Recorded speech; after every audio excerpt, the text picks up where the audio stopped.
नमस्कार, मैं हूं नारायण शर्मा और आप देख रहे हैं AINS न्यूज़ 24 चैनल। आज की ताज़ा खबरें। आज पूर्व सांसद चंदूलाल चंद्राकर की पुण्यतिथि है। वे जाने माने जनप्रतिनिधि के साथ एक पत्रकार भी थे। उनकी पुण्यतिथि पर प्रदेश के मुख्यमंत्री भूपेश बघेल ने उन्हें नमन किया और उनके बारे में कुछ बातें साझा की। मुख्यमंत्री ने कहा कि वे ऐसे शख्स थे जिन्हें भुलाया नहीं जा सकता। चंदूलाल चंद्राकर जी की आज पुण्यतिथि और बड़े पत्रकार थे। गांधी जी की प्रार्थना सभा वो कवर करते थे, साथ ही सांसद भी रहे, अच्छे स्पोर्ट्समैन थे और खेल जगत के बड़े पत्रकार थे। 9 ओलंपिक उन्होंने अटेंड किया था और अच्छे खिलाड़ी भी थे।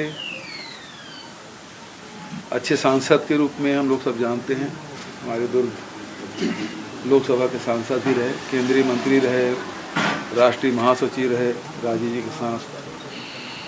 और छत्तीसगढ़ राज्य निर्माण के जो खंदक की लड़ाई है उसके नेतृत्व में लड़ी गई और वो पहले व्यक्ति थे जिसके प्रभाव के चलते दिग्विजय सिंह जी प्रदेश अध्यक्ष के रूप में पहली बार 93 के विधानसभा में चुनाव घोषणा पत्र विधानसभा जो चुनाव हुआ मध्य प्रदेश का, उस घोषणा पत्र में पहली बार उन्होंने छत्तीसगढ़ राज्य निर्माण की बात कही थी। वो मील का पत्थर साबित हुआ। सारे राजनीतिक दल फिर एक एक करके सब लोगों ने छत्तीसगढ़ राज्य निर्माण के लिए अपने घोषणा पत्र में जारी किया था। मुगल गार्डन का नाम अमृत उद्यान किए जाने पर समाजवादी पार्टी के नेता व उत्तर प्रदेश के पूर्व मुख्यमंत्री अखिलेश यादव ने आपत्ति दर्ज की। उन्होंने कहा कि भारतीय जनता पार्टी किसी को स्वीकार नहीं कर सकती।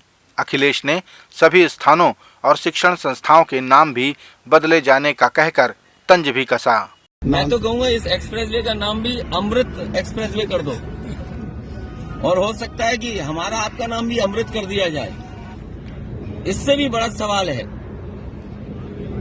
बीजेपी के लोग किसी को स्वीकार नहीं कर सकते हैं। ये तो नाम है, कल हमें मंदिर नहीं दर्शन करने दिया, बताओ। ये बीजेपी के लोग तय करेंगे कि कौन क्या करेगा। मुगल गार्डन का बीजेपी तय करेगी। शर्म आनी चाहिए भारतीय जनता पार्टी के लोगों को जो अपना काम नहीं कर पा रहे हैं। ये कन्नौज बताओ, जितना काम आपको दिखाई दे रहा समाजवादी सरकार का है, हम तो कहते हैं इनका भी नाम बदल दो। अमृत म्यूजियम कर दो, अमृत मेडिकल कॉलेज कर दो, अमृत इंजीनियरिंग कॉलेज कर दो, अमृत शौचालय कर दो, अमृत सुसु घर कर दो। क्यों नहीं करते ये सब? छत्तीसगढ़ में होने वाले विधानसभा चुनाव को लेकर मुख्यमंत्री भूपेश बघेल ने कहा कि पिछली बार की तरह इस बार भी कांग्रेस से पार्टी चुनाव लड़ेगी।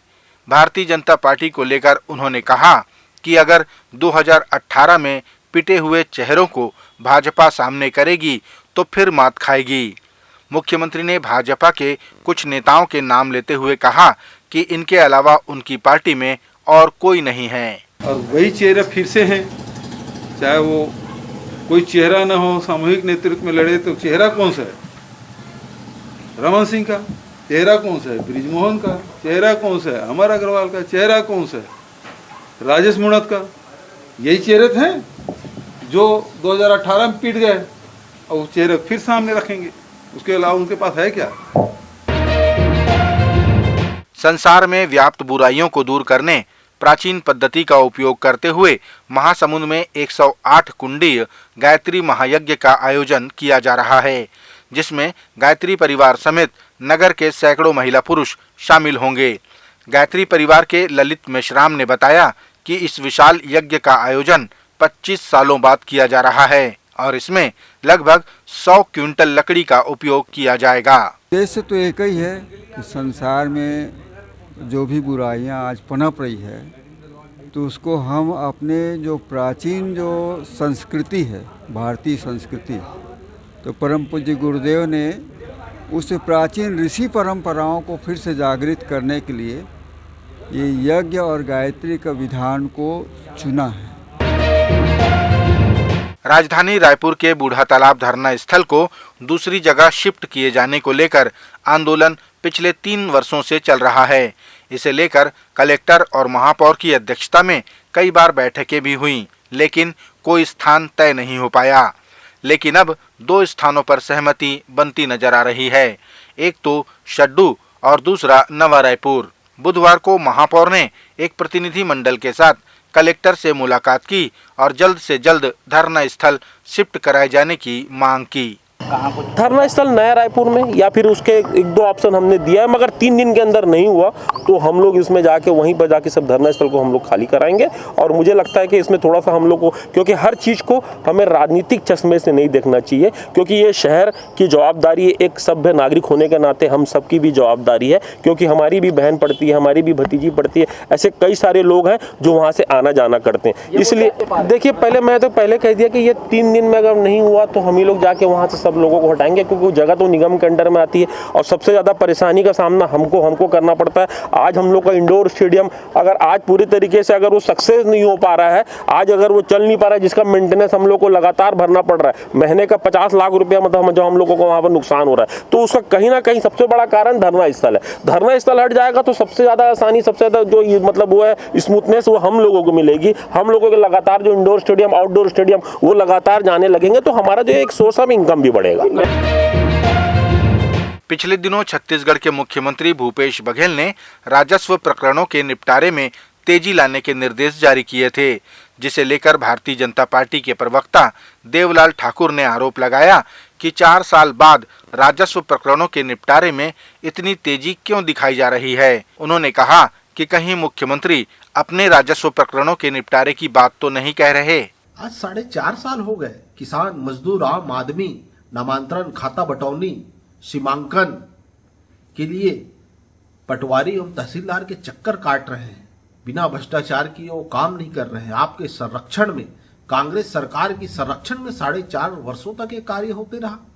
आज चुनावी वर्ष आने पर आप राजस्व प्रकरण की निपटारा महज चंद दिनों में करने की बात कर रहे हैं।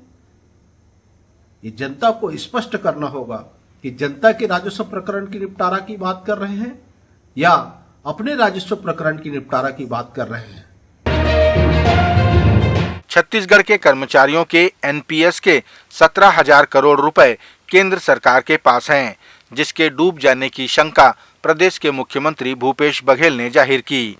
उन्होंने कहा कि शेयर मार्केट को उबारने में जिन पैसों का उपयोग किया जा रहा है, कहीं ये वही पैसे तो नहीं हैं। मुख्यमंत्री ने कर्मचारियों के बुढ़ापे में काम आने वाली राशि को उपलब्ध न कराने पर केंद्र सरकार की नीतियों की निंदा की। मुझे ये शंका है कि ये जो एनपीएस का पैसा हम लोग मांग रहे थे ना, 17,000 करोड़, वो नहीं दिया, और LIC, SBI, इसी में सब पैसा गया है। UTI, SBI और LIC, ये 3 ही फंड मैनेजर हैं और ये पैसा लगा है इन्हीं लोगों को वहाँ। और अभी जब पूरा शेयर मार्केट गिर गया तभी LIC ने पैसा दिया है, वो शेयर खरीदा, पैसा दिया है। तो समझ लीजिए कर्मचारियों के जो बुढ़ापे का जो सहारा था वो कहीं छीन तो नहीं जाएगा। ये अर्थशास्त्रियों को बताना चाहिए, भारत सरकार को बताना चाहिए, कर्मचारियों के जो पैसा था रिटायरमेंट के बाद एनपीएस में मिलने वाला था, कहीं वो डूब तो नहीं जाएगा, शंका ये है। छत्तीसगढ़ के बेमेतरा जिला मुख्यालय में शॉर्ट सर्किट की वजह से पंजाब जनरल स्टोर्स में आग लग गई। आग ने जनरल स्टोर्स का सामान जलाकर खाक कर दिया। देर रात हुई इस घटना के समय आसपास की सारी दुकानें बंद थीं।